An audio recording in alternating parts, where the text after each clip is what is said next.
Hello everybody, good to see you all again. Today I'd like to discuss the concept of whether someone can get too much of a good thing. We've all heard that before. Too much of a good thing can be harmful to anybody. And in the context of settlement planning, we have structured settlements, which structured settlement annuities are the only investment on earth that can pay someone an income for as long as they're alive, no matter how long that is, and do it in a tax-exempt basis. But we've lectured to several trial lawyer organizations across the country about the fact that, that in our opinion, structures can be overdone as part of a settlement plan. The structured settlement should only be the foundation.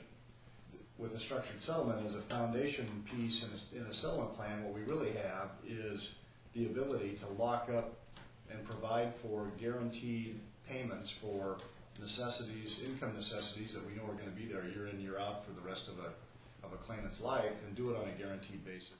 So how do we determine what is a proper level for guaranteed payments in a client's portfolio? It's pretty simple.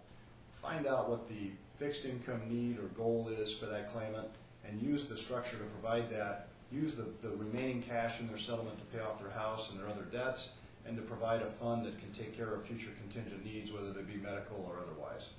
In our catastrophic cases, it's a little bit more difficult. The biggest issue to them is, will our child be institutionalized, or will we have enough money in his plan that guarantees that no matter what happens to his cash assets, money that may be held in trust for his future contingent medicals, even if that money were to go away, these parents like to have assurances that there's always going to be an income stream coming in that's sufficient to cover future attendant care costs.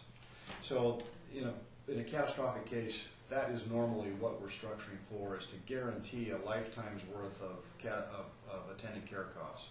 If we can get too much of a good thing on the structure side, can we get too much of a good thing in the assets under management or money management side? I believe you can, and here's why. We sometimes see trust attorneys and conservators who want to minimize the guaranteed payments from the structure in order to maximize the amount of money that's kept in a liquid position. That can be a good thing, and it could also be, in the wrong application, too much of a good thing. Most investment advisors of actively managed accounts and funds cannot match the performance of a Standard & Poor's 500 index fund. What does that tell us in this context? That really we need to be very careful about where the client's money goes. The biggest problem with assets under management probably is dissipation.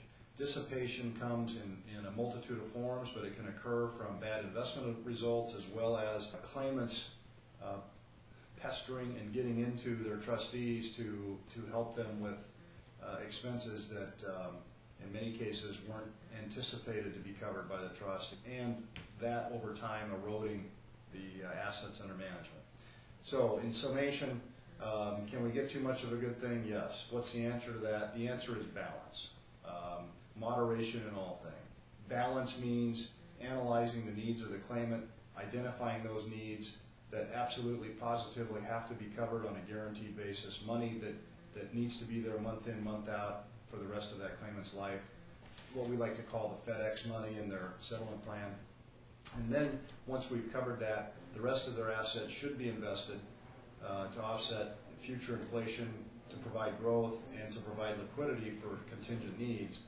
But in the event that that liquid fund somehow dissipates down to zero, we've always got the guaranteed payments coming for the claimant's lifetime on a tax-exempt basis, and we know they're going to have a check to live off of. Balance in all things. Thanks much. We'll see you again next time.